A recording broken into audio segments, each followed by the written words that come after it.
So I just want to welcome everyone to this wonderful webinar, another installment, the second installment of the Unlimited Mind series. Terrific title, yeah? Of course, we all know that everyone has an unlimited mind, but there are some people who are just wired a certain way and or do a whole lot of work toward developing their natural innate abilities. And I'm very happy to welcome Candice Sanderson, who is one of those people. Thank you so much for being with us today, Candice. Judith, it is such a thrill to be here. Thank you so much for having me.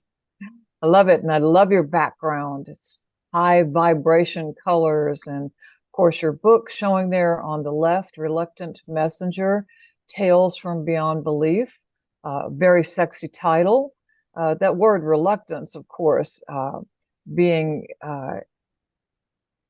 well, it contains a lot of information about who you are as a person.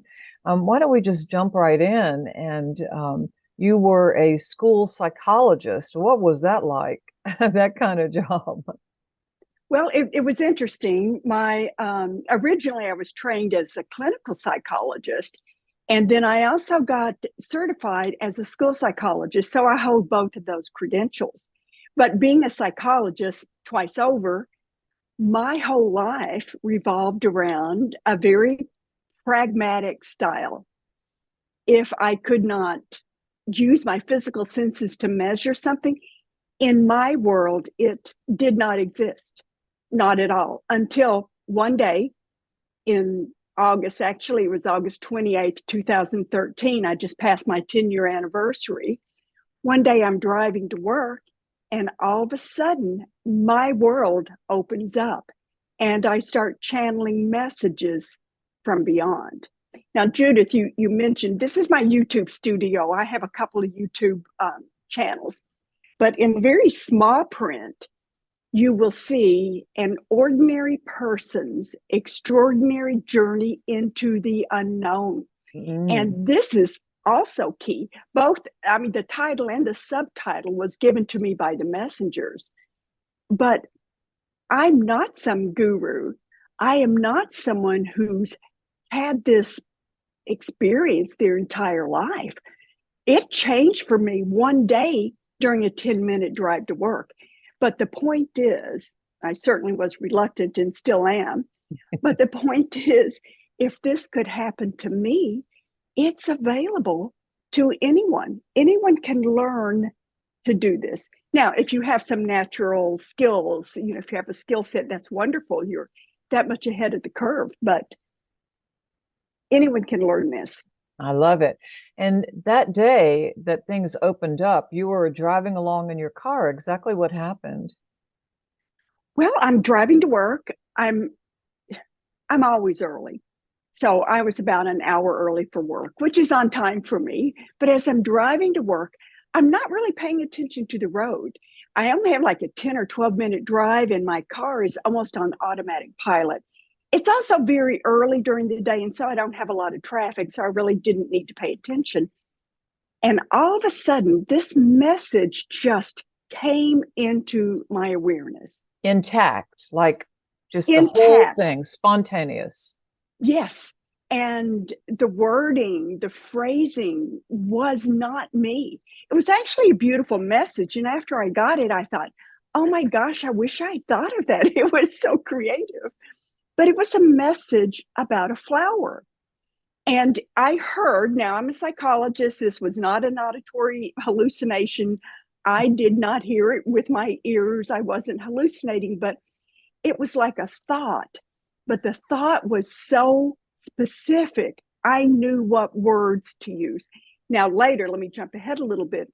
Later, I started getting more and more messages, and they came to me exactly like dictation. I would hear what punctuation to use at the end of a sentence. I would hear new paragraph when they would start a new paragraph. If I made a mistake, I would actually hear strike that, and they would give me the complete wording. So this is like really the lazy person's way to channel. But anyway, I had no idea what this was, but it was a message about a flower.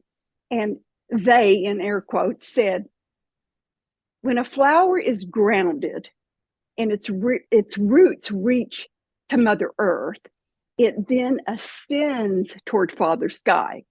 It ascends toward Source. Now, those are like words not in my vocabulary. But once it is in perfect alignment with Source, whatever that means, it then produces a flower. And then they said that humans, I don't refer to people as humans, but humans too can do this. They are flowers. So taking that word flower and hyphenating it, they are flowers of energy. And so if we remain grounded, if we have intentions, and if we are steadfast in our intentions, we will blossom. And my first thought was, not for me. I don't know what this is. And then as a psychologist, I'm running through the diagnostic manual, the DSM-5, to see, okay, schizophrenia, blah, blah, blah, blah. It's like, no. I mean, I knew, but I had to go through that. And then I did, which is something that's so normal for anyone, and especially for psychologists.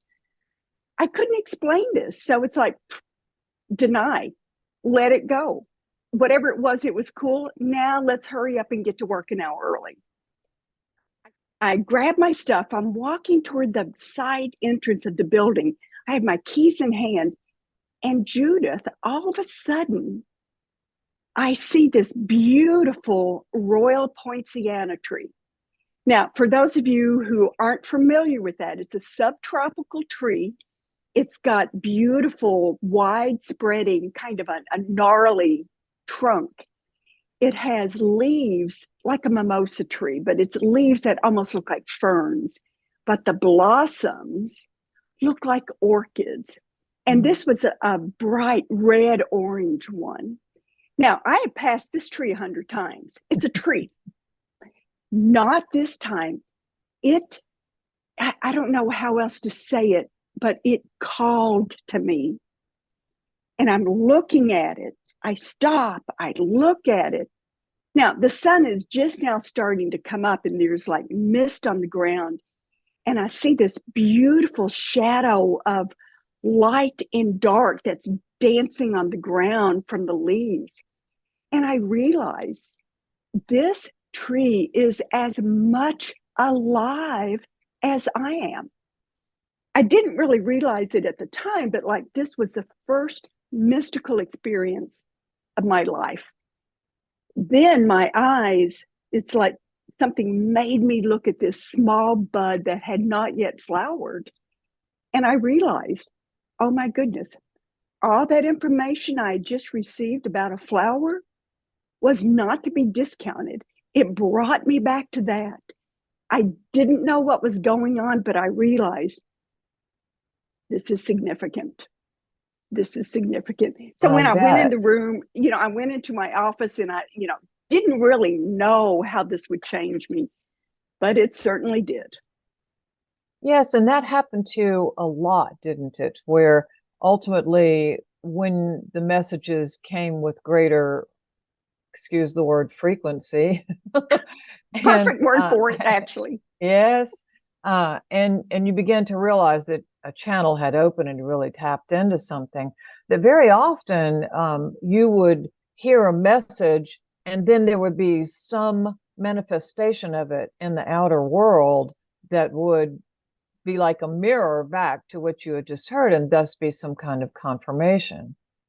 Right. It started, well, when I had this experience, I didn't know whether it was a one-time thing or whether it would happen again. But growing up as a Girl Scout, the motto, be prepared. So I was prepared.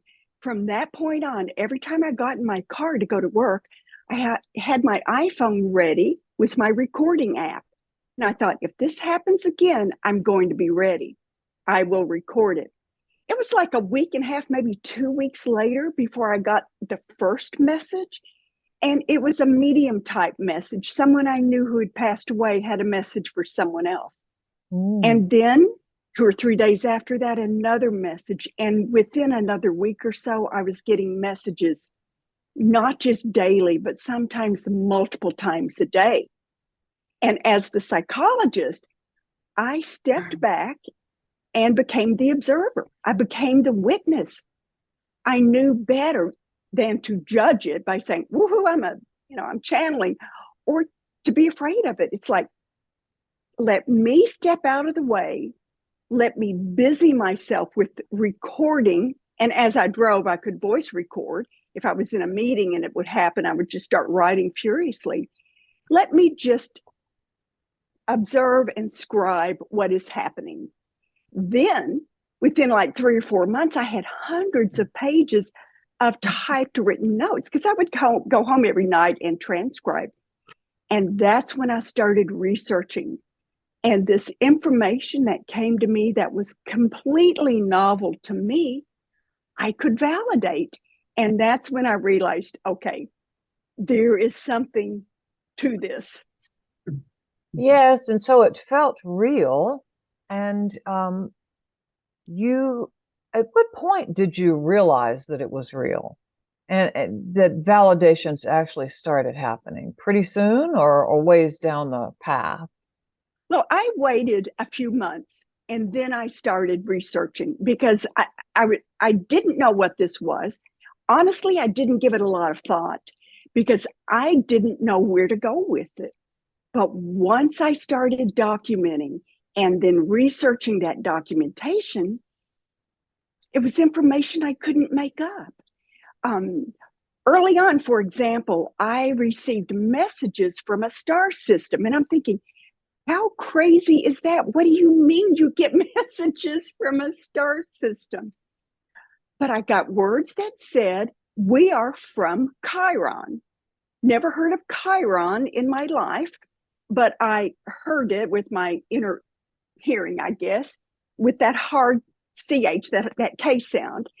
But I knew it was spelled with a CHIRON. I looked it up and it's like, oh my gosh, there really is something named Chiron. I had no idea. I had messages from someone called Kuan Yin. Never heard that name before. Well, she actually came in with Mother Mary, and I was meeting with these religious icons. And a little bit of my background, Judith, I grew up in Western Kentucky, the middle of the Bible Belt, but I've lived in Florida for over 30 years. And I actually consider myself a recovering Baptist. I really don't go to church. My views are much broader than that. So I had no idea when this Kuan Yin came in, along with Mother Mary. It's like, what is going on? But I looked it up and, oh my goodness, there is a Kuan Yin, and she is like Mother Mary's counterpart in the Buddhist religion. But information like that, which was completely new to me, those verifications made me realize I had stepped into something that was true. Yes. And then they started giving me like lessons in teaching me how to look at life differently, to look at life through the lens of energy. They talked to me about time and how time worked and how the brain really doesn't, that thoughts are not original. Our brains just pick up on those frequencies from other places, and how we too can increase our vibratory rate in order to step into a field of energy where everything's connected. So I had quite the lesson. Well, that is quite a lot of a leap in perspective from Baptist to metaphysician quite abruptly. But it Yes. is true, though, that you had been to the Monroe Institute several times by then. In fact, Yes. you had been listening to Monroe Sound Science since 2009. Now, other people won't know it, but we Monroe people here do know that they really don't talk in any of that language. It's all about non-local, non-ordinary states of consciousness, and you're not going to hear a deity's name. You will hear about energy, energetic concepts of reality, and you'll hear about frequency, but they're not going to be really, as far as I know, Beth, correct me, talking about angels.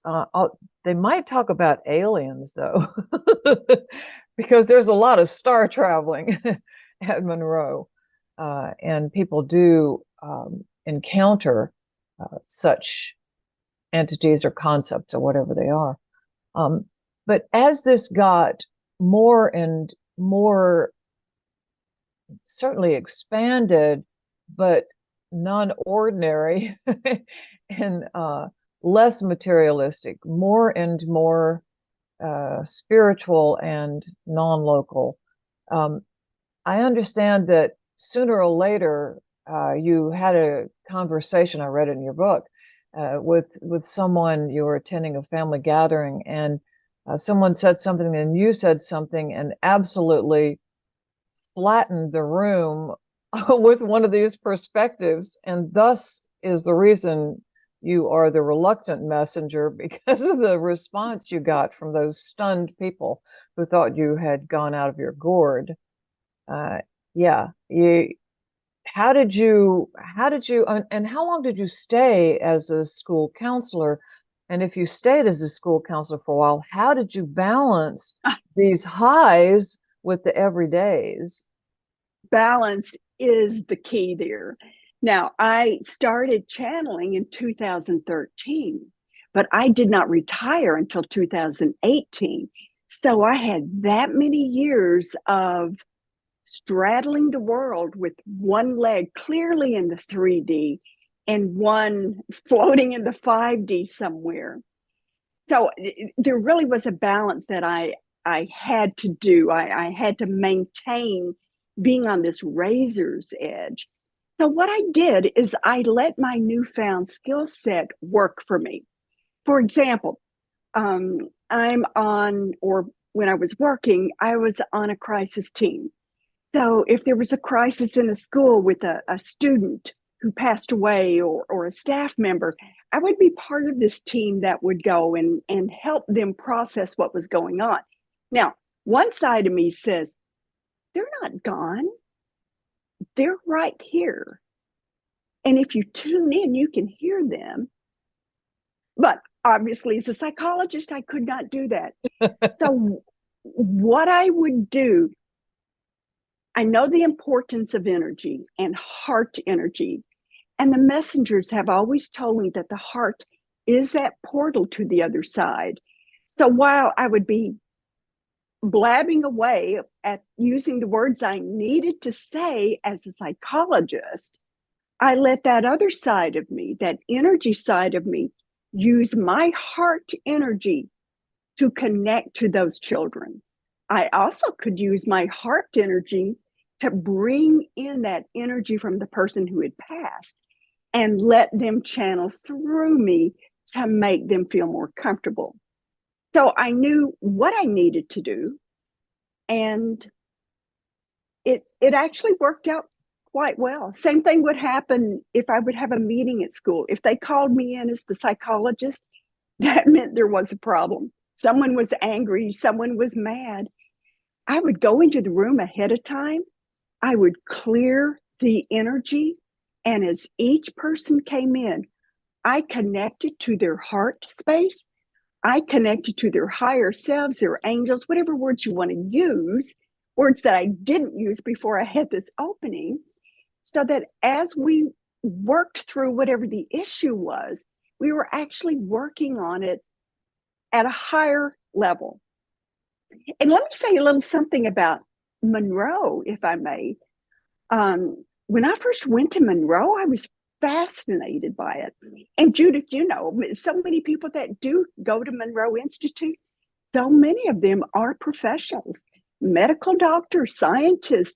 There are these people that have this desire to learn more about this metaphysical world. And because Monroe technology is what guides you there, they stay away from all the woo-woo. They stay away from, anything that might be religious. And they let those sound frequencies, that Monroe Sound Science, do the work for you.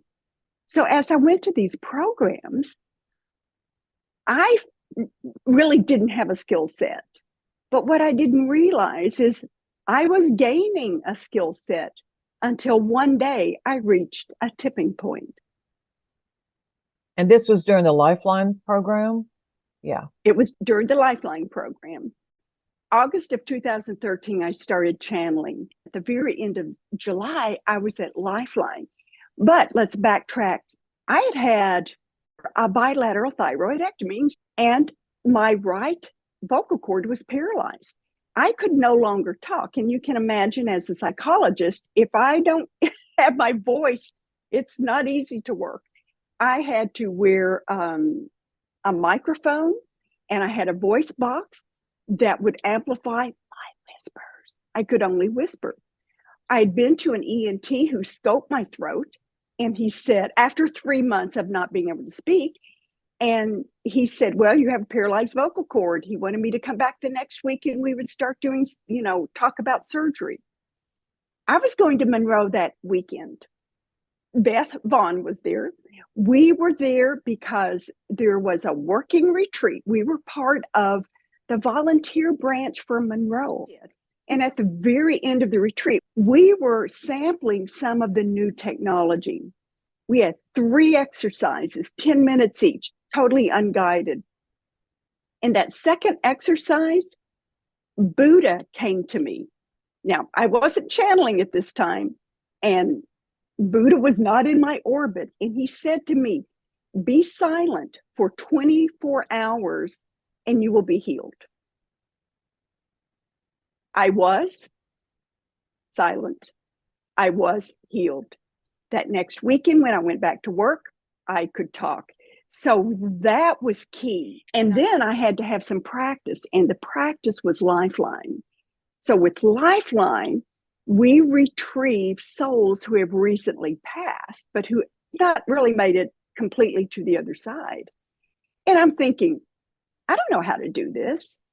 And with the first exercise,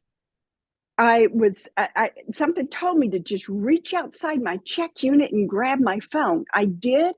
I hit record, and all of a sudden, this man's name came. Robert, I won't say his last name, but it's 3 syllables and it's fairly common, although I don't know anyone by that name. Then I heard Topeka, Kansas. Now, the psychologist in me says, isn't it funny how you just make these things up? It's called confabulation. You don't know the answer, so your brain does it for you. When it was time to debrief this first exercise, I Googled this man's name. There it was, Topeka, Kansas. And he had passed away 3 months ago to the day of the retrieval. And from that point on, for the rest of Lifeline, I was getting first, middle, and last names, city and states, and it changed me. When I came home, I no longer believed in this. I knew that it was true. And that started that paradigm shift. And 2 weeks later, I'm driving to work, and what I thought was spontaneous really wasn't. It was all of that in the background, building up to channeling. Yeah, and that makes a lot of sense, because what I've found is that in my own life and in other people as well, is that until you can conceive of something in a way that allows you to believe it, it doesn't come. There has first to be that open mind. And talking about frequencies, I suspect that what that really is opening up to the frequency on which the information travels in. And it sounds like that not only did it travel in, but that every time it did, it was changing you, and you could ultimately feel the change. And even though those people in the staff meetings or the crisis counseling sessions didn't realize it, that you had been changed enough to where there could be a real transfer of energy from you to them, which actually makes me wonder, had you involved yourself in any kind of energy healing before? I see that you did ultimately get at some point involved in Reiki, and because that's a belief in itself. You don't do it unless you believe in the possibility of an energetic transfer a receipt, or at least a magnification in you and then a transmission of it. I have a history of a lot of spinal problems. I've had multiple neck and back surgeries and, all this metal in my neck and my back. But I went to the doctor to have an epidural because my pain was so severe. And when I got there, something was wrong with the insurance. And he said, you're going to have to come back next week. And I broke down and cried.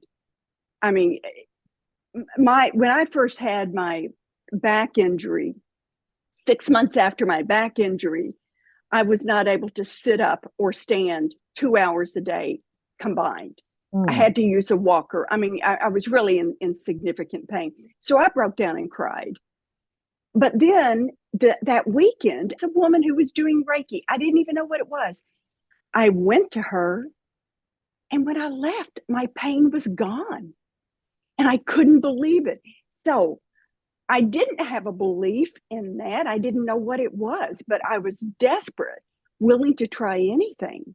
I never went back for that other epidural, but I did take a course with her who taught me or showed me how to use energy. And that was really my first taste of energy healing. And now it's like so natural. We all have that natural ability. But that was my first step, and it was interesting. It's all frequency, isn't it? It is frequency, absolutely, and amplitude, as we'll see in the My Mirror PowerPoint show pretty soon. I wonder what are some of the most fascinating things that you've learned, including, these realms about including angels and aliens and all that. It's so varied, isn't it? So multidimensional. It really is. It's just been amazing. It's like once you open up to this field, you have access to anything and everything. And I generally don't go in a specific direction. I wait to see what comes to me. And that's always been fascinating because it's like, woohoo, what's going to happen next? But I've been to what the messengers, have called the realms of light. And the realms of light is an area where a lot of religious icons are. Mother Mary, Kuan Yin, White Buffalo Calf Woman, and she's a Native American icon. I had never heard of her in my life until I had a really significant adventure with her. In fact, in my first book, there's a chapter called Stampede, an entire chapter written to White Buffalo. But there's so many things that happen. I've gotten lessons. Let me talk about time, for example, because like one thing that messengers have told me, they've told me about something called a POE, point of existence. And in the book, it gets kind of convoluted. But if you just think of the POE, your point of existence, as a way to visualize consciousness. Consciousness is awareness. That's it. It's just awareness. And for those of us who are familiar with Monroe, we know how he always starts his affirmations with, I am more than my physical body. And that is so important. And it's so true. But most of us have our point of existence, and picture it as a small dot within the body, usually like in your gut or your heart area. And it's so deeply embedded that, Judith, we think we are our physical body. It's my head hurts, my right hand, my, that's who we are. They also, when they talk about time, I used to think of time as a straight line from point A to point B, one direction only, straight line. And the messengers have told me, no, it's more like a sine wave, a Kirby wave. And our point of existence, picture that dot, travels along this path. Okay, now let's take that dot and expand it. Let's expand our awareness. How do you do that? Monroe Sound Science. How do you do that? Meditation. This happens to some people when they go to church. It happens to me. Well, it happens to me all the time. But quite often when I get out in nature and it's like you take this breath and it's like, oh, you just become so much more than what you are. So what's happened, you've gone from a particle state to a field state. That dot has now become a circle, but not a circle, but a three-dimensional globe of energy and of awareness. So now look at that sine wave. And if you put your point of existence now as a huge globe over that sine wave, you see much more of the timeline is incorporated within your awareness. And Judith, oh my goodness, that's how time travel works. That's how you can go into the past. And I'm not talking about 2 weeks ago or 2 months ago, maybe 2,000 years ago, depending on how expanded you are. You can go and revisit the past the same way with the future. And if you want to work on something right now that you're having a challenge with, expand your awareness, go into the past. And if you think, no, that's crazy, well, just don't pay attention to that. Just do it anyway. And you can start nudging the past to change that future. Now, I may not go from what I look like now to being, 6 foot tall athlete, but maybe I'm a little healthier. Maybe I can start running more than what I did the week before. You nudge the probabilities of the future. But that's another example of the type of information that would come to me, something I knew nothing about. And it's like, oh, it also took the woo-woo away from so many of these experiences. It's no big deal. Use your heart to guide you to step into that field of energy. And then your senses change. You start getting synesthesia where your senses blend into each other. And the more you do that, and the more you expand yourself, the greater knowledge is available to you.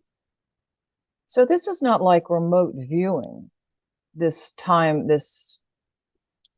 non-local time travel. This is more like an immersion, and then an absorption of the energy of whatever it is that you wanted to go back and reconnect with. I'm thinking what you just said sounds right. Now, what's interesting about the remote viewing, and you might be sharing that in the PowerPoint. Like, I'm not really interested in remote viewing. I just, who cares? I mean, it's just not something I'm interested in. But I realized just last week that when I do get into these states, I start seeing things. I was at a place where I was doing a meditation, and I saw this, that yin yang sign that's black and white, but it was like straight down the middle and not that curve. And it wasn't 2 dots in the middle, it's 1 dot in the center.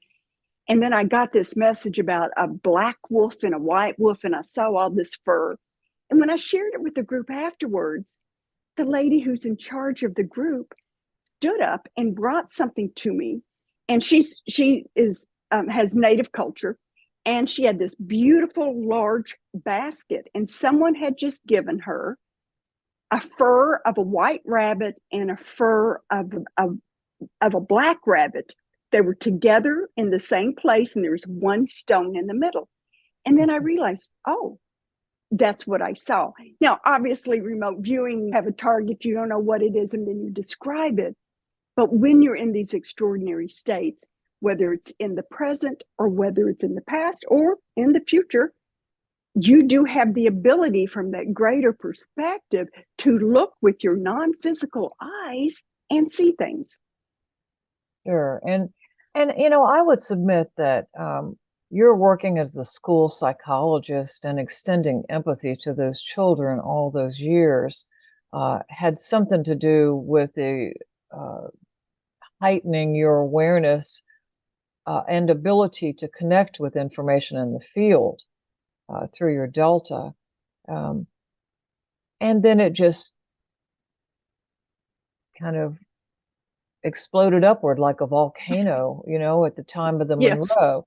And you'd been listening to Monroe Sound Science too. All of this is making the brain much more coherent.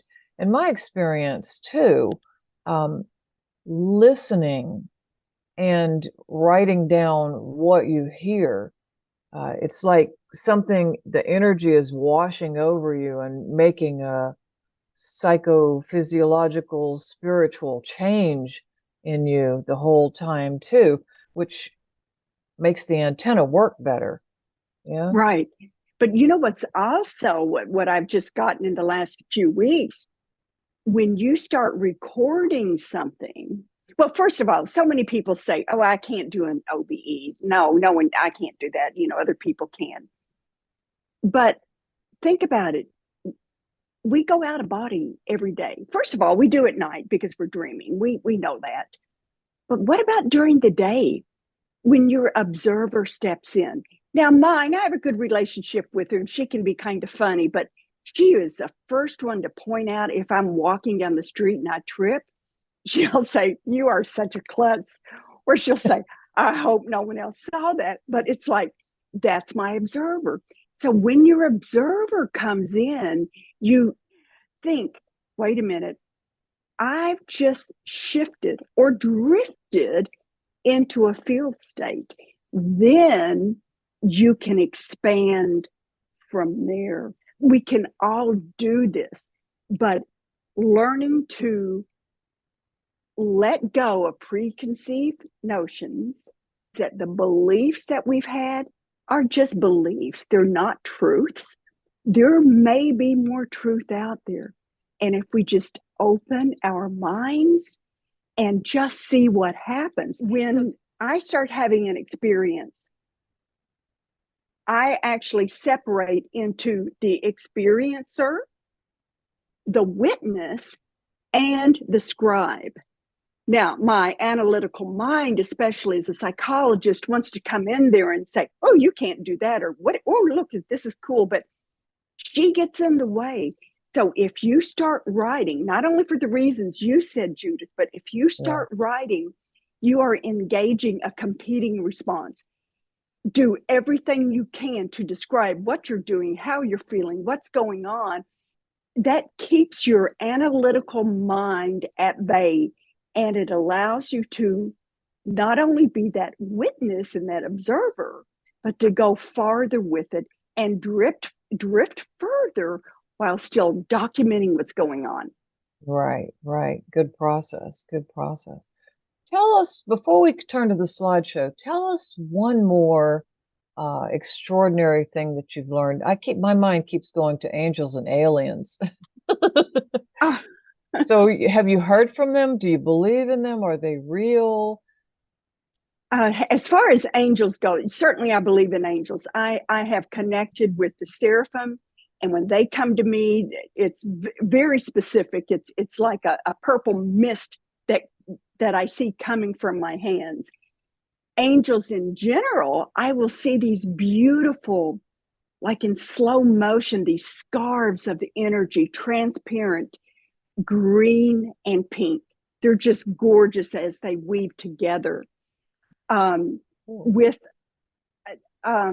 There's another angel, Metatron, and I had no idea that Metatron is known as having a Merkaba, a star tetrahedron. That I had no idea about that, but I took a class with Metatron, and through this class, it lasted 5 or 6 times.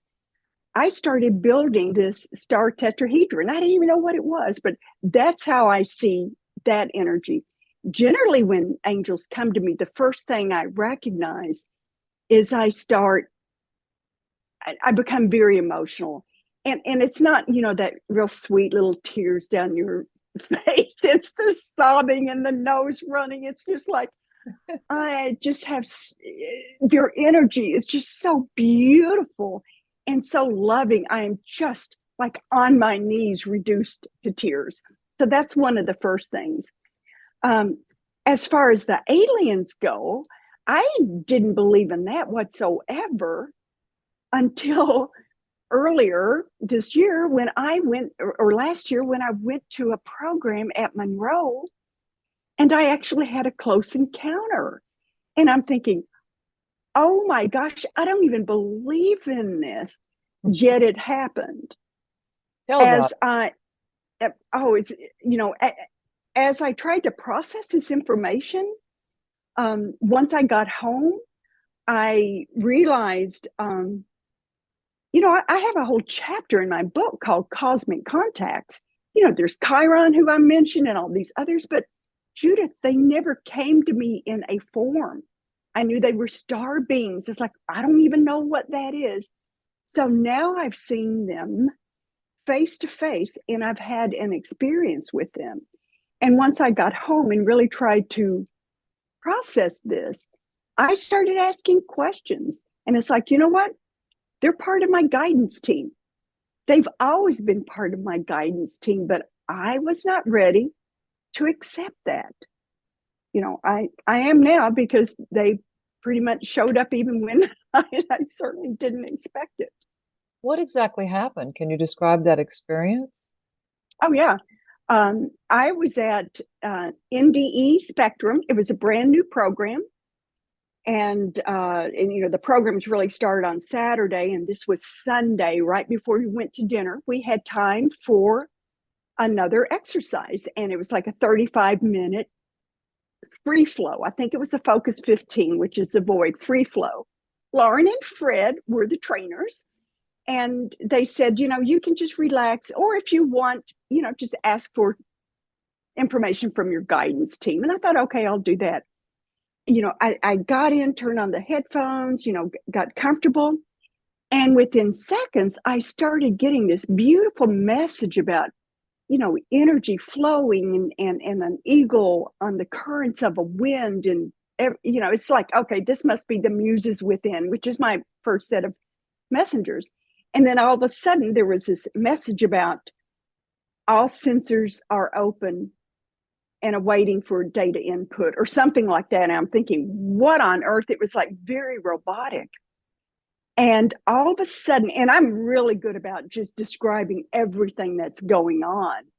And I found myself sliding down this tube and landing like in a glove, like a baseball glove, a soft leather glove. And then it enclosed around me. And I looked up and I realized I was in an aircraft of some sort, personal size aircraft. Energy just zoomed through my body, and I could no longer tell where the boundaries of my body was. They were gone.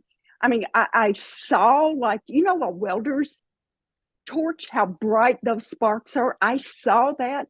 And I actually, with my physical nose, smelled this ozone, like when you fry an electric circuit, which I've done many times. It's like, whoa. And then I actually dissolved into this machine. So in essence, I was a machine. And then I found myself with this energy that just shot through my arms, through my feet. I didn't realize till 2 weeks later when I looked at my notes, I just described like a rocket going off, or really more like Iron Man.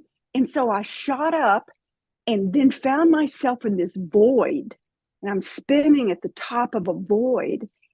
And when I look out, oh my gosh, I'm lying down, and there are two beings on this side of me and two on this side. So my observer really just goes in there, and I just start writing. I scan them and I write exactly what I see. Greenish gray skin, large almond eyes, no mouth, slits on the side like gills that were maybe their hearing would be, long necks, long arms and legs, long fingers, rounded fingertips, 3 fingers, 1 thumb. And I am just like, what is this? And they start speaking to me telepathically. And they said that I can refer to them as the Galactic Eight. And I'm thinking, 1, 2, 3, 4. And as soon as I thought that, they said telepathically, there's 2 at your feet and 2 at your head. It's like, oh, okay. And then they looked up all at the same time. Oh, before that, they start weaving back and forth like this. And it's like they were dancing to music that I couldn't hear. They were all moving the same way. And then I looked at myself just like I am now. It's like, oh my gosh, I'm doing the same thing. And without even realizing it, I moved my hands above my head. I didn't realize till later they were removing me from my personal aircraft. I was like in a cocoon, and I have cold chills when I say that. That movement helped me get out. Now they start looking, and my eyes go in my check unit wide open. I look to see what they're looking at. And in my check unit with my physical eyes, Judith, I see a green dot. This dot comes down, lands on my jugular notch, right here at the base of your throat.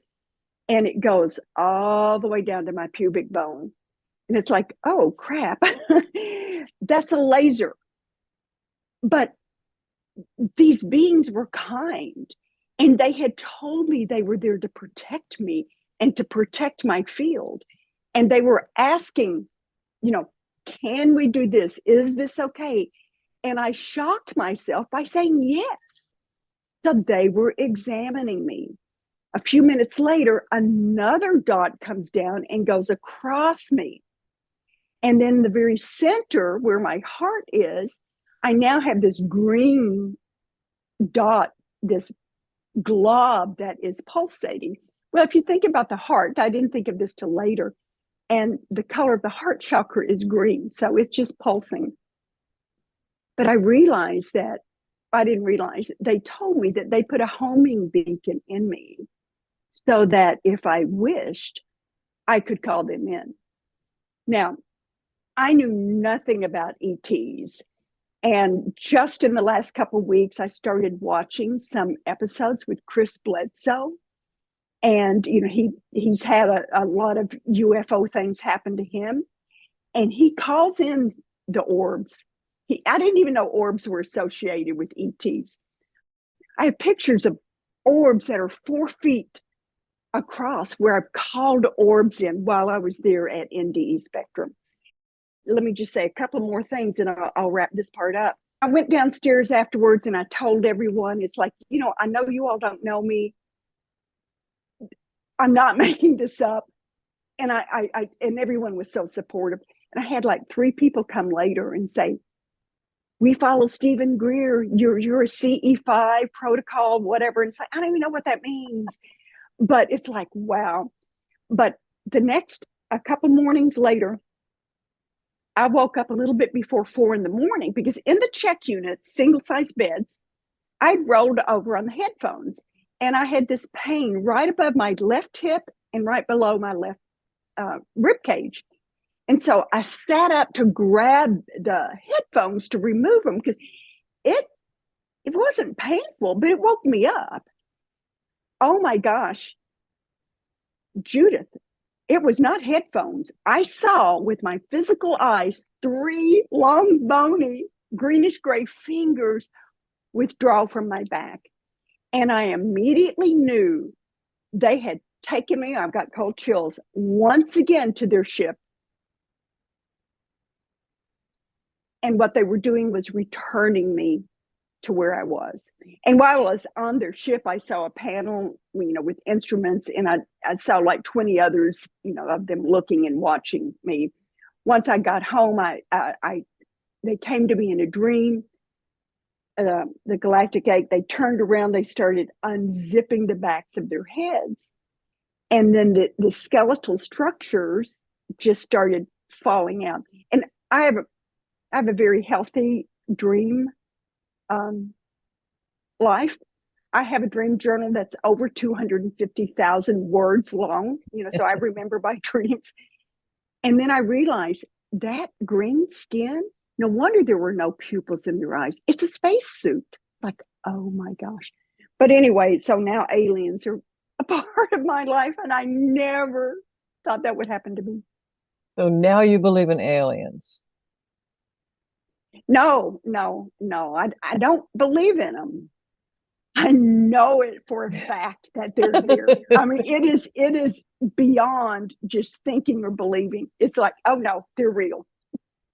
You know, there's a world of difference between something that we think about and something that we experience directly. And that that inner certainty of higher awareness comes with that direct experience. And somebody can say, oh, that's ridiculous sounding. And you don't even have any ego about it. You just smile and go, no, that was absolutely true. That really happened. I was there, and I didn't imagine it. And this is actually a great way to get into our PowerPoint show, because we have in it a wonderful match between your experiences you had during the Monroe program in February of this year and your brainwave patterns. So this will be really fun. Now, I laughed when you said that the angels show up in greens and pinks, because I had so much trouble with this PowerPoint show in designing it. Right, I usually use my high key colors, which are mostly blue. But this time I was really attracted to green, and wait till you see my last slide. And on top of that, the whole time I was preparing this, I heard the high pitches in my inner ear, which are those non-local, non-ordinary pitches that I call spirituality, whether it's a connection, a distinct connection with something that is paying attention to me, and I hear it. So I think I had some company basically while I was doing this with you in mind. Okay. I love it. Yeah, I was kind of amazed, because it took me about 5 hours to do this. I had to really step through the sessions frame by frame, and that's a long time for that to happen outside of meditation, a real rarity. Okay, so oh, this was May, not February. I take that back. This is the opening baseline. So for those who don't know about how we work these Monroe programs, the format, just to say, we start with an opening baseline, 3 segments: eyes open, eyes closed, where people just sit there. Sometimes they meditate during eyes closed, but mostly people just sit and relax. And in eyes open, they're just asked to focus on a spot or diffuse their awareness and just sit quietly. And so Candice was just sitting there quietly with eyes open, and I was quite surprised to see this stunning awakened mind pattern. This is one frame, and there's a big flare of beta here in the right brain, but her eyes are open, so beta is going to flare. She is externally aware. But look at the rest of this pattern with this gorgeous alpha, 3-band alpha, and big wide theta, showing her acquaintance with the subconscious mind, and also with not only the unconscious mind here in delta, but this upturned delta. Extremely rare to see an upturned delta with the eyes open, because it's saying that you're connected with through your personal unconscious mind with universal awareness, and energy and information is flowing in. So she's sitting there with the eyes open and plugged into the field from the get-go. And then I took an average of that eyes open segment, and you can see that there's a little bit of it might be what she's calling her witness, but nevertheless, underneath that beta, there's this really lovely awakened mind pattern with an upturned delta again. And we pay attention on this program to training summary statistics. And this 63% is a very high number for an eyes open, awakened mind. When we see it in these numbers in the 60s, and it doesn't happen all that often. It happens really at Monroe more than any place else because people have been conditioned to have eyes open alpha. When we see it in the 60s, we have to say, okay, you have externalized your awakened mind pattern into ordinary awareness, meaning that you are awake, aware, and in touch with all levels of your being, meaning that the thinking, uh, excuse the bonging of the bell in the background, um, that your thinking conscious mind, your intellect, is tuned in to your full-blown sensory awareness and the creativity, insight, and intuition in these theta waves and the empathy and psychic awareness in the delta waves. So that was very high, that score. And then so was the evolved mind. Anything above 30 we consider to be substantial. So gamma was present in the pattern up here in the red and the fuchsia colors, but still it was a gamma synchrony 28. We start noticing it at 30 and say, oh, that's a high gamma score. So basically, this is a pattern of the awakened mind with some rounding in it that suggests maybe we're going to see some evolved mind activity. So then we go on to the eyes closed portion of the baseline. And these are two screen captures. And while Candice sat there with her eyes closed, I saw a right hemisphere evolved mind flare. And that is the evolved mind. I call it for short unity consciousness.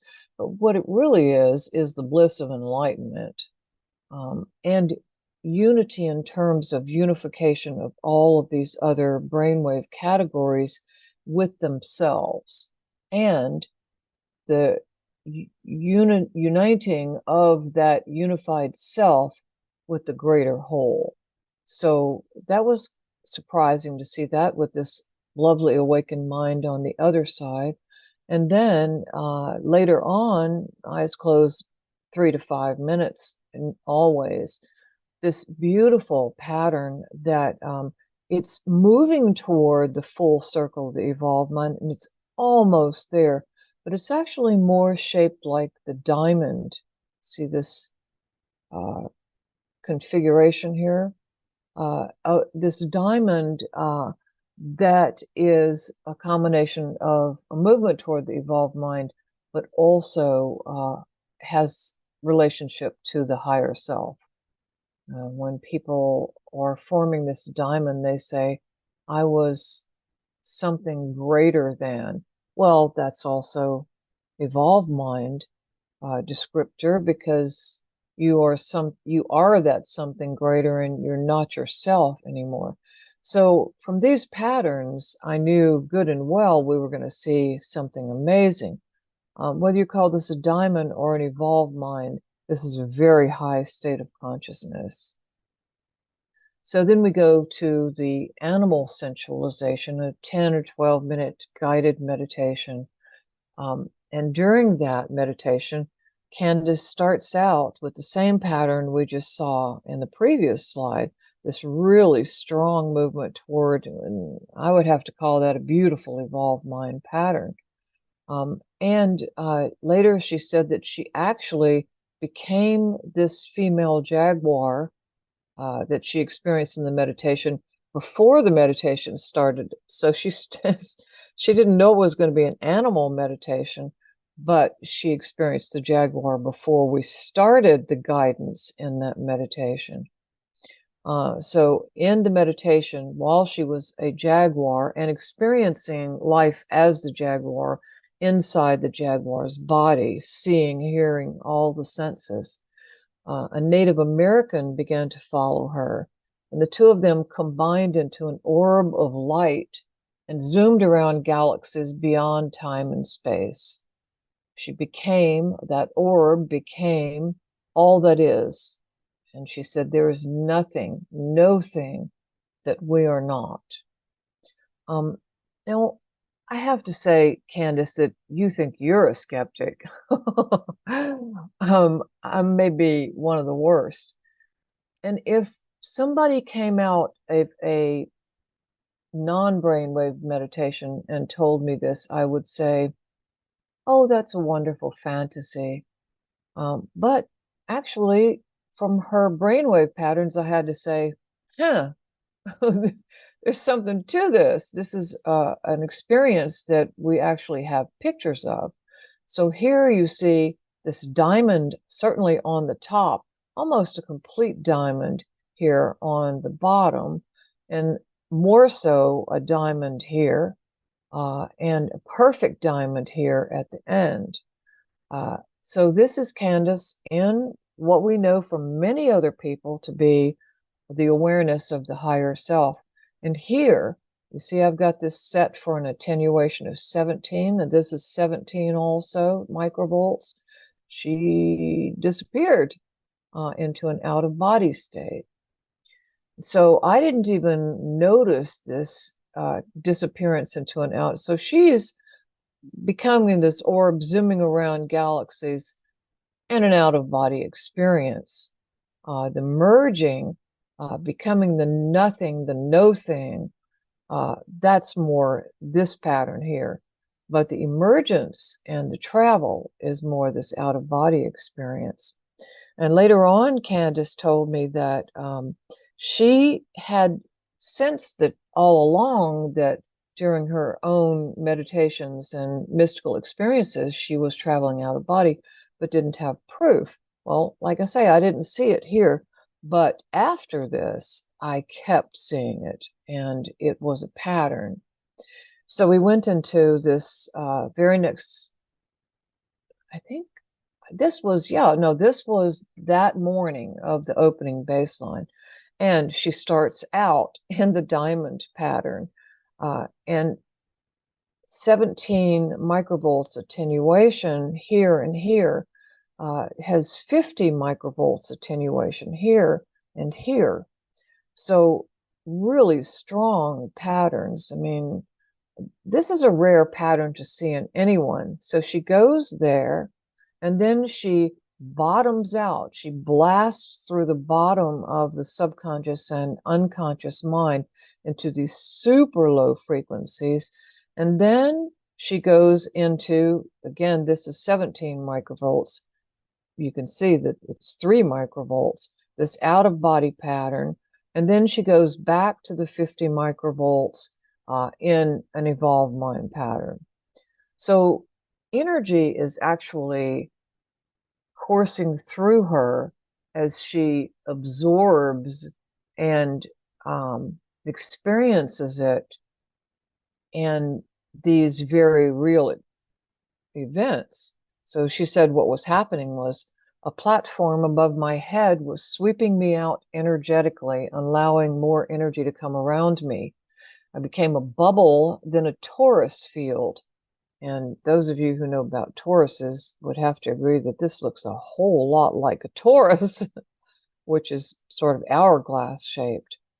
So the channel inside the torus expanded, and the torus became a golden ring, whirring and contracting and expanding around me.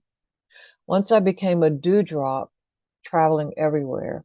Geometric forms demonstrated that I am everything, the torus, the molecule, the rainbow colors. And her message was, you are the field. The field is where you make it. And she said it was a holy and sacred experience, and that she had traveled and was everywhere. And so, Candice, you are invited to weigh in at any point here. If there's something I've forgotten or something you want to add to what I'm saying, okay? Okay, well, first of all, I'm just amazed at this. This is so cool. But on your very first slide, don't go back, but you were talking about the eyes open and the alpha. And I thought, aha, that's exactly how I would get my messages. And let's hope that my eyes were open, because I was driving to work each morning. Oh, right. Right. So there's the explanation. So there's a conditioning. If you didn't have it before, this is what I was saying earlier, is that just the process of doing what you're doing, this intuitive work, this channeling, that changes brainwaves and states of consciousness on a cellular atomic level. Yeah. So that makes perfect sense. And even the part, and I had forgotten this about me actually becoming the jaguar. That's a very significant animal. That's a power animal for me. But I had no idea that's what you would be doing. But this is something that happens, especially at Monroe. I'll be at a program and I'll have this experience. And then when the trainers introduce the next exercise, it's like, oh, I just did that. But it shows we're in that field and we have access to everything around us. Absolutely. The power of resonance.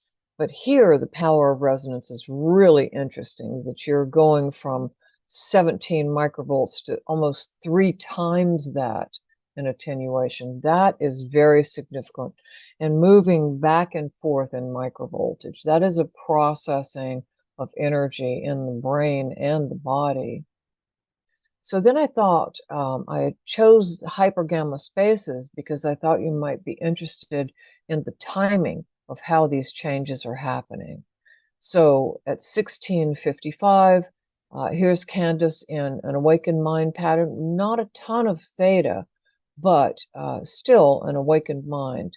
1656, 1 second later, there's this big flare of the evolved mind in the right brain.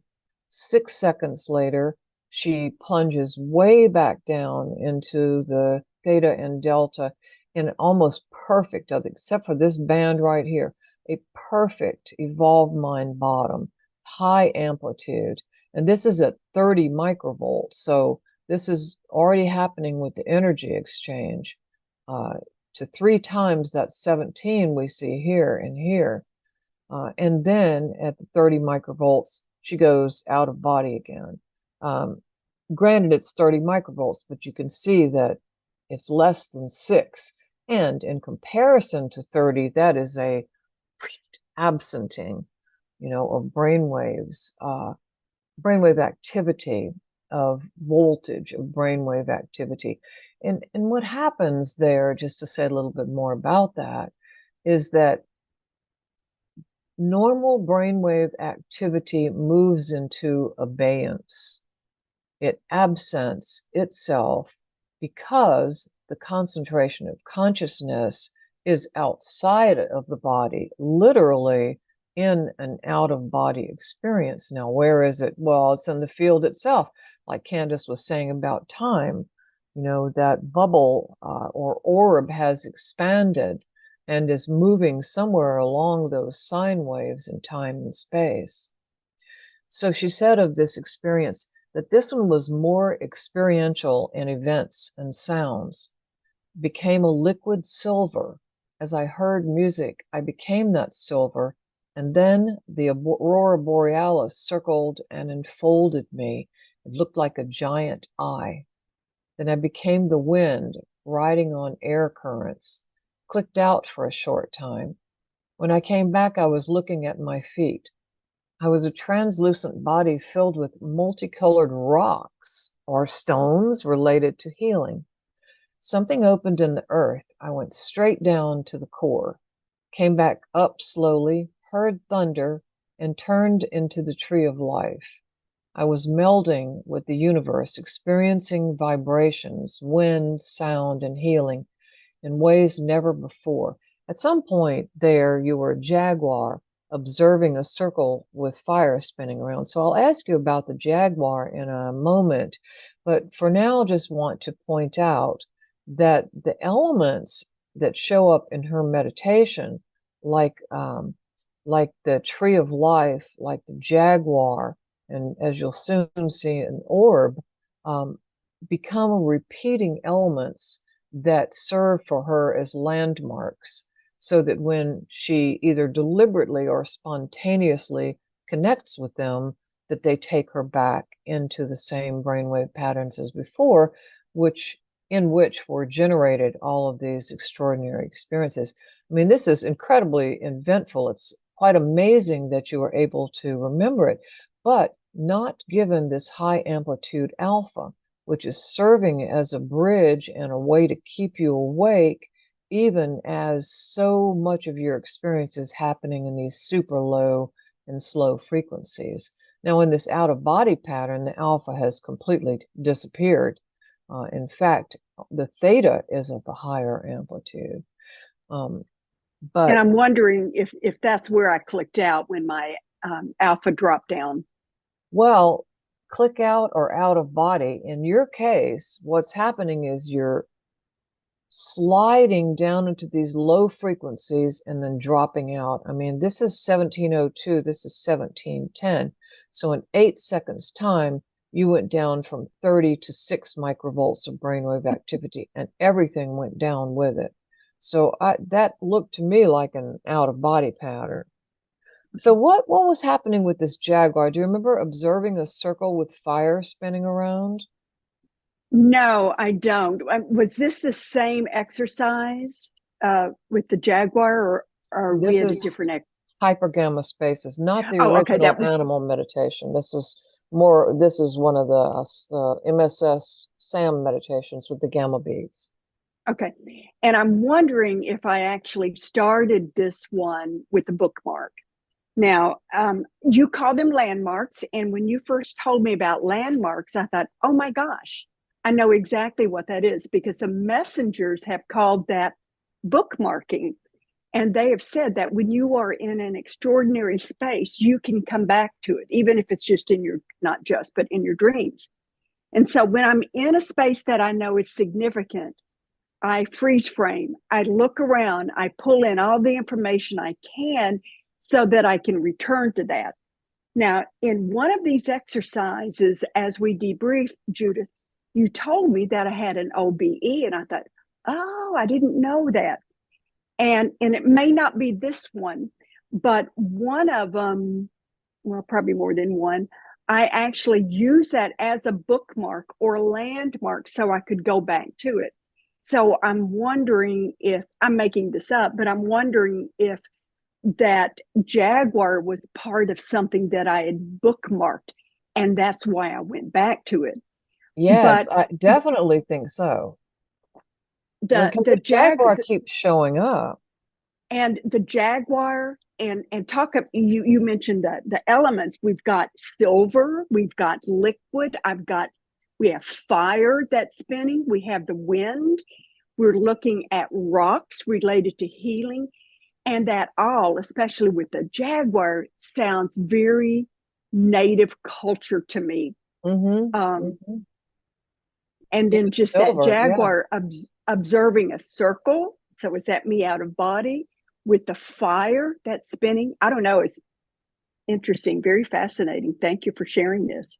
Well, it gave me a laugh when you told me this, because I am writing a series of Native American novels about Native American tribe in Louisiana, and in the very first chapter, she runs with a spirit deer, and they give her that name, a new name, or observe her spirit animal, and she is handed a rabbit skin painted with a circle with a ring of fire around it, or with fire Wow. flaming around the Wow. circle. So that was just a odd little synchronicity. Interesting. Yeah. So Aria, so we had two remote viewing exercises. Candice got them identified correctly, both of the targets. The first one was here in Aria. And you can see kind of the same pattern here. She's in almost an evolved mind, 2306 minutes. The awakened mind up at top, although some could say almost a diamond at the top. Evolved mind at the bottom. 1 second later, she's sliding way down into these low, slow frequencies within a very highly extended bar of theta at 4 hertz. that is often correlated with transpersonal experiences, like a connection with an icon or a spirit animal or source or an angel or something. When this one bar of theta amplifies more strongly than all the rest of the other two bars in theta, that is usually something specific to the person that says they are moving outside of their own subconscious mind into some connection with something other than, right? And then she slides out of body again 5 seconds later. So in this meditation, she says, after the meditation, she said, 1/4 of the way through, I had a cramp in my foot. I connected with the orb and my jaguar, her brainwave pattern landmarks or bookmarks for higher states of awareness. The Dalai Lama. Yeah. that was the bookmark. Good. Yes. So the Dalai Lama joined me in the orb, and I knew that it was all for healing, including the foot cramping and the cough in my throat. It was all rearranging my energy body for optimal experience. I found myself again in the tree of life and felt energy healing and transformation running up from the roots and grounding me. So the tree of life was in the previous meditation, right? So she goes back there, she's going to produce the same brainwave pattern. And here are those brainwave patterns, the jaguar. All of these things are associated with brainwave patterns. But of course, she's going farther and deeper every time she goes back to these bookmarks. I realized, and then I'll ask you for a bit of an experience here, I realized that my experience was a mirror of what was going to happen in the meditation. I found myself flying over the earth in this pattern, smelled the salt in the air, and stuck out my tongue to taste the salt. I moved into the cosmos spontaneously and morphed into a beautiful white Pegasus, then a white feather from the Pegasus wing. I floated and loved every moment of just being.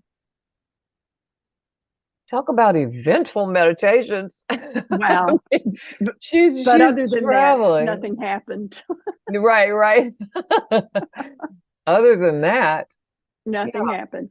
It's interesting because I have not revisited this. I had no idea. I'm reading along with you, and my jaw is just dropping. It's like I realized that my experience was a mirror of what was going to happen in the meditation. What does that mean? But the fact that I'm flying all over the earth, and it was so real. The salt in the air so much where I could taste it. This is beautiful. I mean, I was like totally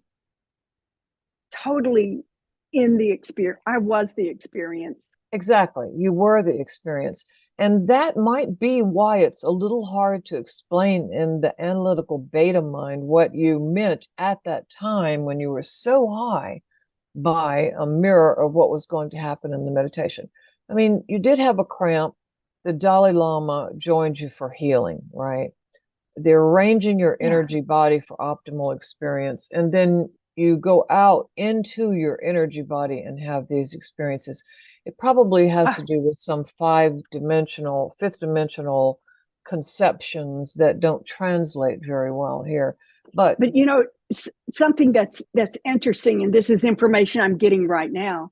I had no problems. Those zero gravity chairs weren't necessarily the most comfortable. After a while, it would kind of hurt, but I never had any problems with it. So this is the first exercise that not only did I actually have a cramp in my foot, but then I can remember I had this tickle in my throat that I wanted to cough so loud, but I also knew it wasn't me, that it was all energy that was being adjusted in order for me to transition to something different. And that the last experience flying over the earth, whoever they are, they were preparing my energy body to allow me to go into that state. That makes perfect sense. The amazing thing about it is that while you were so high, you perceived the target. Or was the target might have been called after this exercise, but still you were so high. I mean, and think about it. But after the exercise, I mean, I see what's going on, before the exercise happens. Time doesn't matter anymore when you're in these states. But yes, we did the meditation and then we did the target, but doesn't matter, does it? No, it doesn't, it's especially immaterial. right. Timeless and immaterial. Yeah, I mean, when you're in these kinds of states of consciousness, you're so incredibly high that they last. When you come out, they last for a while. We're seeing them lasting. You replicate the last state of consciousness one day or at the end of one exercise and go in with the same state of consciousness. It seems at least the same brainwaves in the next exercise. So there are lasting experiences, conditioning of brainwaves happening here. So the fact that you would be enjoying a multidimensional experience on the physical level for something that then or previously happens on the non-material level is not such a big surprise. But I do want to go back and say it's not easy to get a target score 1. I mean, think about it. The target, which in this program, they were numbers. You were given a string of numbers, like 7 or 8 numbers. And it could literally be trillions of things. It could be anything. It could be, the ring on someone's finger, the Yoda in the control room. And to zoom in. So this is talking about the unlimited psychic mind here, is to get into a state of consciousness in which it's possible for the unlimited mind to perceive literally anything. And the same thing happened in the next exercise, metamorphosis, also a target score 1. This time, I started with an orb balanced on top of a pyramid. I love this one. It morphed into a diamond that turned emerald green. Then I floated to the pyramid where I could use the emerald green light to travel through time. I went back to Egyptian time. A green laser shot out of the top of the pyramid. At one point, I became a green orb that became the pyramid. So this is the unification of self as a drop in the ocean, with anything and everything that comes to consciousness by its own volition or by ours. I brought X in, 2 people who were sitting at the table with her, and the green emerald morphed into the eye of the jaguar. That had to have been stunningly beautiful. The eye brought us together, traveling as a group. I took them to the cosmos where we connected with an alien technology and the future of each of them. Same brainwave patterns. Look at this, somewhere between a diamond and the evolved mind, disappearing for the out-of-body experience, and then back at the end to an even more, I don't want to say more amplified, these bands are more amplified, more of an evolved mind pattern than you see here. This is more of a diamond.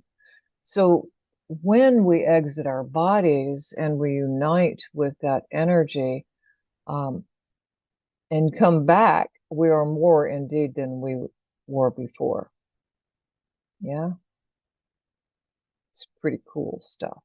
I mean, I love it when brainwaves reflect the actuality on a non-material dimension. I love the mind mirror. All right. So I do too. And one of the most significant things I took away from this experience, at Discovery, was that landmark where you talked about the landmark. And it was just such an aha moment, especially since my messengers had told me about bookmarking. But I played around with it and I used it. And when I would implement it, you know, like halfway through or 2 minutes into whatever, you would say, oh, and here we are afterwards at 2 minutes in. It showed that we could use these out-of-body states and duplicate them. Yes. I loved it. Absolutely. Absolutely. I mean, you had, by the time of this program, years and years of experience with mystical states and with this sort of, some would call it astral projection. But astral projection is not, to me, the best term for it, because it suggests that your regular self is projecting your consciousness into the astral realms, which are very specific. I really like out-of-body travel because it's more descriptive. It says you're not there in the physical body anymore, and that you learned what it felt like to be in that extremely, I don't even know how to say this, to be absent from the brainwave activity of ordinary conscious and present in the non-physical activity of multidimensional consciousness. I mean, it's a long way of saying something, but that you could replicate it was really impressive, really impressive. And that It you were goes back. so open that you could travel so freely and just allow whatever was going to happen to happen, and Well, very boldly report it. Yeah. Well, it's such a safe place when you go to Monroe Institute. People aren't going to look at you. Well, they might, but no, it's a safe place. You can say whatever. And this is one thing that I've really learned because I was so reluctant. But once I started opening up and sharing with people things that would happen to me, other people would come up and say, tell me more, or I've had a similar experience. But when you get to a very safe, almost sacred environment like Monroe Institute, it's very inviting. You open up. And then I've had that experience of keeping that alpha there so that I can step into the role of being the observer and the scribe so I don't lose out of these beautiful experiences. Right, right, right. It's actually amazing to me that coming out of a Baptist background and a very institutionalized job as a school psychologist, that you so readily embrace this, however reluctantly, on some level, that you were and still are so free in this realm. I mean, it makes a case for your having been wired to do this from the start, and that on the conscious ego level, all that was needed really for that ego to get out of the way, and that you went into this pre-wired state to be able to do that.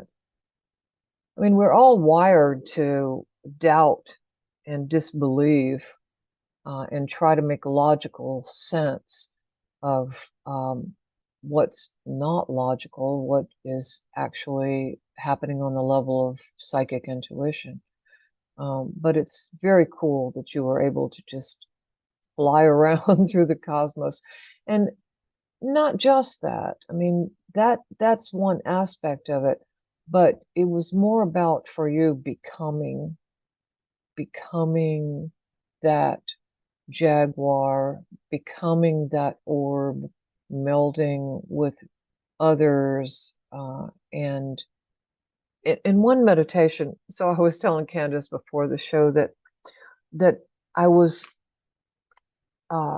leery of doing all of the meditations that she experienced during this program, because it's not necessarily great fun for people to hear about other people's dreams. But then I realized, you doofus, you should have just done a slide for every single meditation, because in this case, what she's talking about are other realms, the very realms that we're also interested in exploring.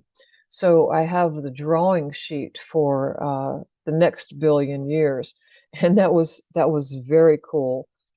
She said that especially at the first, tears were rolling down her face.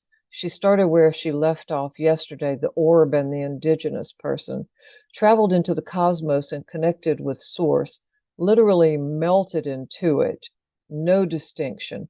So those are the experiences that really count the most, because that's an energetic transfer, isn't it? That unification. And there's so much joy in it. And what a landmark. Said so much love, wisdom, and compassion. It was indescribable. Still, as an orb, we were traveling everywhere and becoming part of creation. We're like a tiny speck. The torus became a volcano later, erupting magma straight across billions of years later. It was like time-lapse photography. You saw a seed pod break open, the roots grow. And the title of this, right, is The Next Billion Years. So the seed pod breaks open, the roots grow. It broke through the soil, was reaching towards source, showed the entire cycle of life in 3 seconds, was a flower, molecule, star. There was nothing I was not. It was a deeper perspective because you witnessed source and was source firsthand. Wow. So this is something we'll never forget. I mean, these are the kinds of experiences that draw us to the mystical to begin with, and draws the brain too. Once the brilliant brain has a taste of something like this, it says, oh, I'm going back. And indeed, part of the reason I didn't show these two exercises in the slideshow was because it was the same brainwave patterns. You know, she had a pattern of patterns, modus operandi for accessing the altered states. And then I'll read you her notes on another one called Light Source. She said she used the 3-dimensional ball landmark that came out of a previous meditation. She saw a pyramid inside the 3D ball. Another comes in and they combine to a star tetrahedron that takes off into the cosmos. You go into the realms of light, saw Jesus, Buddha, Kuan Yin in a beautiful sacred place, went further into the dimension and above, looking down, saw a futuristic city and hundreds of Merkabahs as vehicles of light, dipped into a beautiful golden bubbling gel. I can actually feel and see that right now. Dipping in and absorbing more and more light, was weeping with bliss and joy, also compassion and the sacredness of the place. Saw thousands of huge cities in the bubble, some belief systems, some solar systems, some realms not prepared to see and understand. She heard the words, and this is for all of us who are watching this. Look into the light. We are light. We are the divine spark from which we came, and we shall return to the light. And then she wrote, it was very real and emotional, pure compassion and love was just divinity. A couple of times I started to click out, as you will, potentially, in an out-of-body experience, but was soaking in divine peace. So that's pretty amazing stuff, isn't it? Wow, I'm teary-eyed just hearing you read it. I have not revisited this since, but wow. Yeah. Yeah, I bet you some part of you has probably that brain that says, take me back. Let's go there, please. Let's go there again. Just close your eyes. Yeah. Yeah. And so by the end of the week, interestingly enough, during the closing baseline, we see the same brainwave patterns at opening. These are the same patterns. The only difference is that this is 17 microvolts and this is 20. But if you step that down to 17, it would look the same. Wow. Same look in the pattern. So she basically used an eyes open, awakened mind, with an evolved mind bottom. Now these are averages, okay? So this is not showing you all the same patterns we saw before. The high amplitude evolved mind, the high amplitude diamond, even the out of body. That's all averaging in to make this pattern, but gorgeous patterns. Awakened mind up in high numbers, a gain in the awakened mind from opening to closing, a 2-point gain, not insignificant in gamma synchrony. And I didn't see much gamma in her pattern, but nevertheless, in this 49 and 59 hertz bar, there was, in fact, you can kind of see it, more activity to increase the score. So absolutely, amazingly, where she was to start with was already where she was going to go and did go. You know, it was like a circle, really, to have the same patterns, to experience all of those things, and then to come out on the other side with the same patterns. But there was an experiential difference.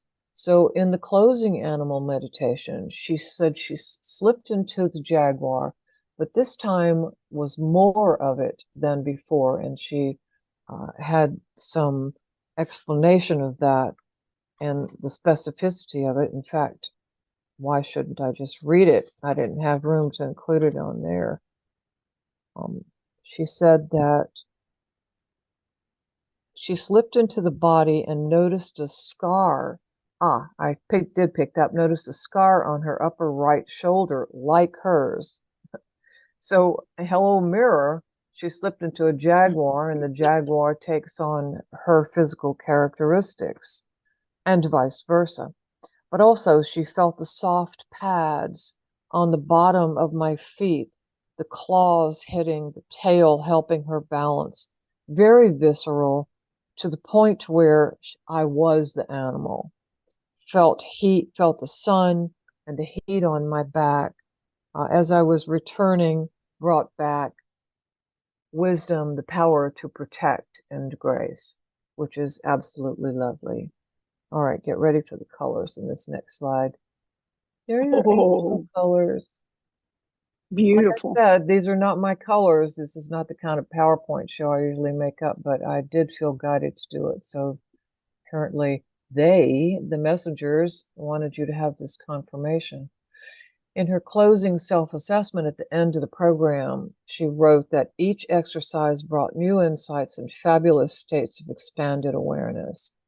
And then we like to quantify that. So the shifts in consciousness went from an opening mental 8 to a 10, a physical 7 to a 10, an emotional 8 to a 10, and a spiritual non-local.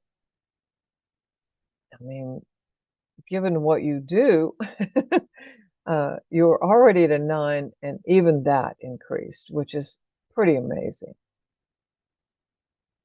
Yeah, so a wonderful program. And interestingly, the people sitting at that table with you were all high target hitters. So you guys were operating in a field together. One of them was Richard Iardella, who was on this program last week. And both of you hit both of the targets. So unlimited mind. That's what we end up with when we do the work, and you have done the work. I mean, it's all seemed like play to you, hasn't it? It is kind of like play. And I would have never written a book except the messenger said, you're going to write a book. They said they would help me, which they did. But it's like I was kicking and screaming. And I knew I could have said, no, I'm not going to, but it just was important. And I knew I had to just let go of judgment.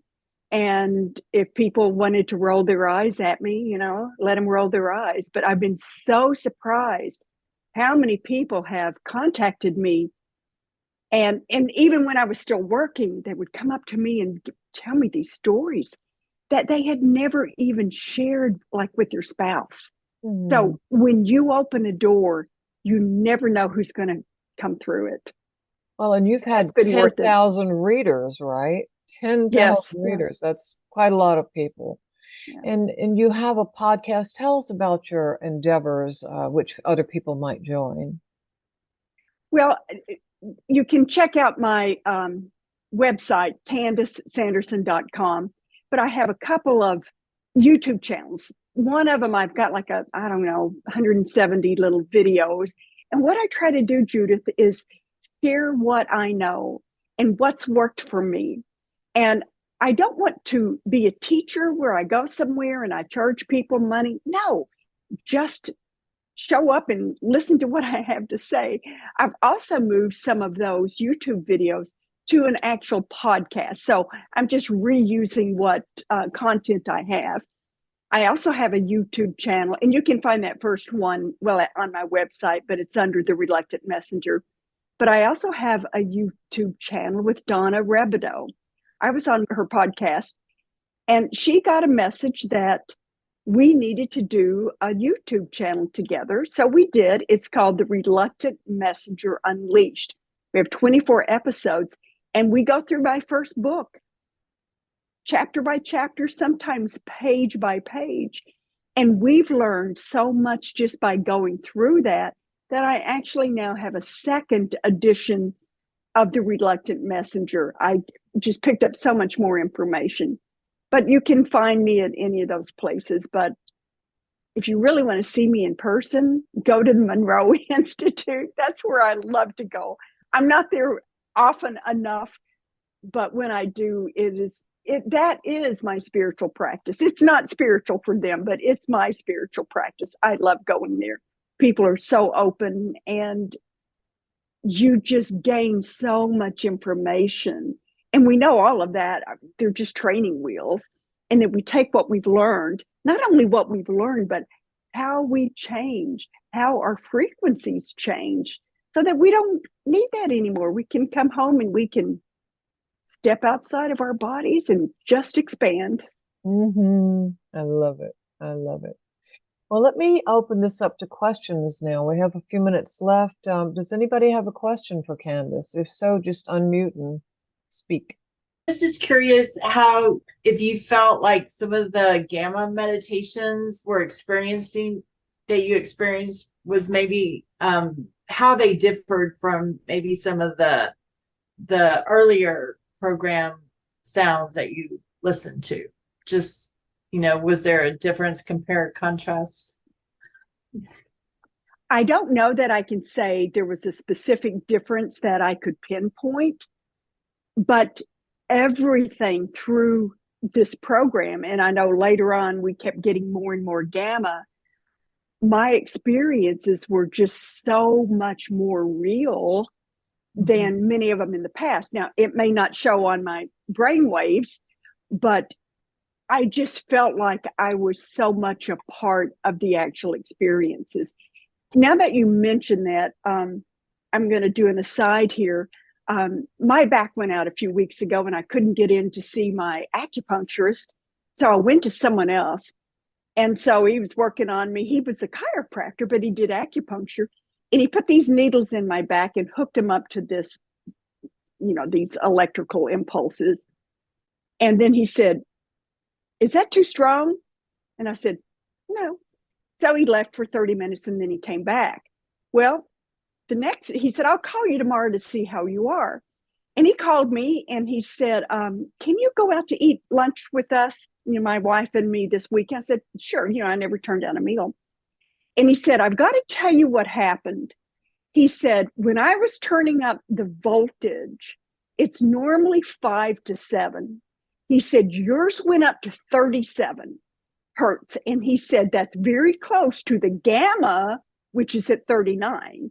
And see, none of this, I don't even know what it means, but you do.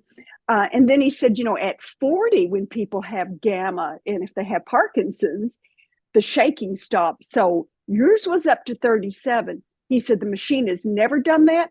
I thought it broke, but it's worked well ever since. He said, I tried to turn it down. It would not let me turn it down. And I thought, oh, that's why I asked, is that too strong? He said, I've never had anything like that happen. So now when he texts me, my nickname is 37. So that's the gamma. I have no idea what that means or how that's related to anything. But as many of you all probably know, once we are in these extraordinary states, we change. Our makeup changes. That's what allows us to start receiving this information. And we start, well, for myself, I start changing things. I live in a condominium. When I'm ready to press the button for the elevator, well, the one that isn't still broken because of the hurricane last year, the light goes on before I touch it. There are so many things that work different with me than they do with other people. But this was the first time that there was something like really specific to the point where he had to pay for my lunch. To his joy, no doubt. Beth, I think that was a wonderful question that may have shed a little insight for me.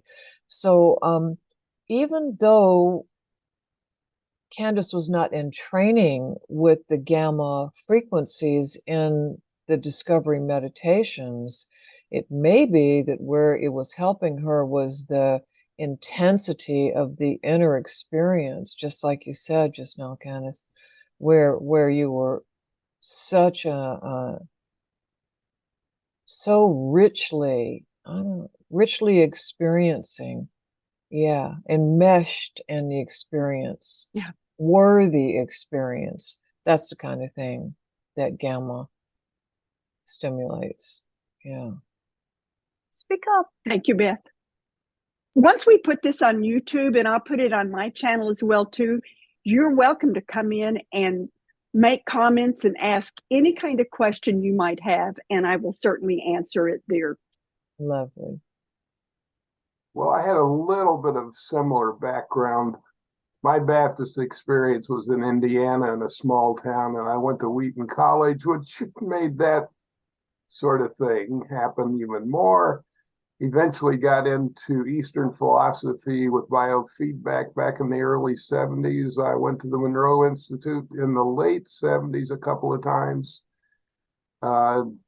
Met Judith 5 years ago, probably, or something like that, with the awakened mind sort of thing. I've got 50 years worth of clinical work as a social worker. So I was driving to work 2 weeks ago, and I got this inspirational understanding of the macro and the micro. So if you go all the way, so the question is, where is consciousness located? Besides, we know that it's everywhere, but if you want to put it in a structure, and then down in the macro where you got the atom, you've got all that space in an atom, and you bring that all the way up to the micro of us and rocks and all the other stuff up there. Somewhere in there, consciousness flows through that whole channel of from the smallest to the largest. And then I went and saw 5 clients and did my thing in the normal routine of how my world works down here, or works here in Wisconsin. So the background, I have often said my Baptist background was a good background to come from, because it eventually helped me question lots of things and have a good perspective about a whole segment of the world that's out there, and living with a different perspective than I have these days. That's my comment. Lovely comment too. And when I think of consciousness is everything. It is everywhere. But then when the messengers talk to me about the point of existence, that's our awareness of consciousness.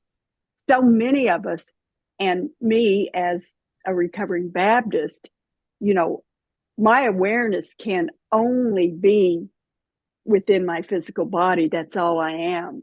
But once we can expand into that field state, then we feel it, we see it, we know it. It's like we are all that is. And the farther we can allow ourselves, because it's natural, I think, to be in an expansive state. So the farther we let go of our beliefs, let go, when we take the brakes off, then we can actually feel that we are everything. And so when that butterfly flaps its wings on the other side of the world, we feel it, we see it, we are the butterfly. And that sounds so nuts and so crazy. And I look at how my life has changed from being a pragmatic psychologist, but it's like, you know what? This is the real stuff right here. I love it. It's wonderful. I did, there's a spiritualist camp here in Wisconsin.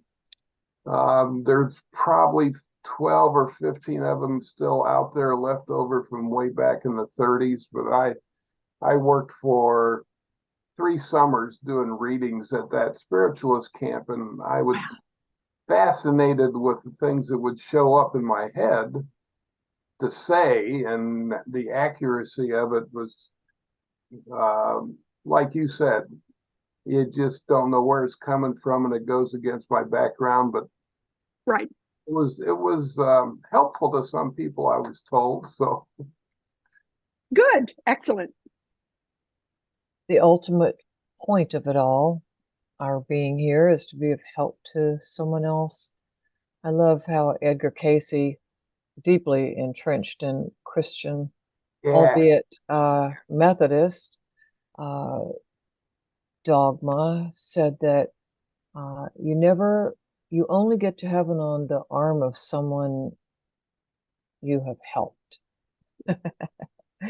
Yeah, so we best and be... he grew up like 25-30 miles from where I did, right, in Paducah, Kentucky, in Hopkinsville. Wow. I've been out to his institute 4 or 5 times over the last 20 years and studied out there. Yeah, I study all sorts of things. Yeah, and I think, Candice, it doesn't seem far out to us at all, because we are working on expanding consciousness by definition. Improving your brain waves unalterably expands consciousness. And anytime you do that, you can run into pretty much anything. I think I actually had an alien show up in a dream or a meditation recently, just a phase, and that's all I remember. But certainly, I believe in angels too, and most importantly, believe that a felt experience like the ones that you've had this time do make changes in brainwave states, and those brainwave states are indicative of the authenticity of the experience. And I think that's what we've seen here. So thank you for being that guest, that conduit. Well, you're welcome. And we have someone with their hand raised who probably wants to chat. All right. Hi, Candice. Thank you so much. Hi. That was just fabulous. Hearing your experiences, and then the neurophysiology explained and demonstrated so beautifully by Judith. The combination is unique and very powerful. Thank you so much. You're welcome. Thank you. Wanted to ask you a question, if that's okay. When you were guided to write the book, The Reluctant Messenger, can you elaborate some on the process of that guidance? You mentioned they promised that they were going to help you. Yes. So can you talk well, about that journey with the help? Certainly. Once the messengers came to me, they spoke to me in paragraphs. And as I said earlier, it was like dictation. They told me what to say, how to say it, when to start a new paragraph, how to make changes. So it was like this ongoing conversation. It was very clear what they wanted. And they said, when you write a book, and I said, no. And they, yeah, when you write a book. And then I realized, okay, I have to do this. So being an English major and psychology major in college, my mind went back to school. Okay, I'm all right. Today's the day I'm going to write a book. When I sat down to write the book, I opened up a Word document and I thought, okay, I just thought the information would come right to me immediately. And in third grade, you had to put your title, and then you wrote your essay. I thought, well, where is it? Come on, you guys, you said you were going to help me. Where is it? Then I heard, you're blocking it. Stand up, walk, and the information will flow to you. So I did precisely that. I live in a condominium. There's an atrium. I got up, I started walking around the atrium, and I started singing a song and doing whatever I could to get the information out of the way. And then within 5 minutes, it dropped into my lap, The Reluctant Messenger, Tales from Beyond Belief, because the tales I was sharing were certainly beyond my belief system. So I came in and I wrote that down. And like a week later, the subtitle came to me that just said, an ordinary person's extraordinary journey into the unknown. But I had hundreds of pages of documentation from so many different sources. And I just started going through it, and it naturally fell into place where I ended up with 11 chapters. The last chapter I actually talk about is I Witnessed Creation, which is another story, which is like too long to get into here. But I opened, I allowed, and I trusted that the information would come to me in the way that it needed. Now, did my background as an English major help me with all my verb tenses in agreement? Yes. But when when the manuscript first went to my editor, and I said, because I would write, and then what the messenger said, I would have in italics, and it was verbatim. And I said, you cannot change that part.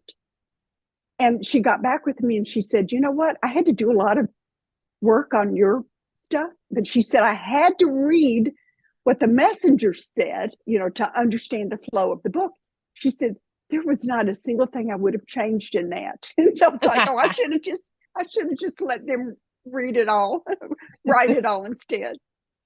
But it's just, I needed to write the book. They told me I would, and it's like, I'll just do it. So I did.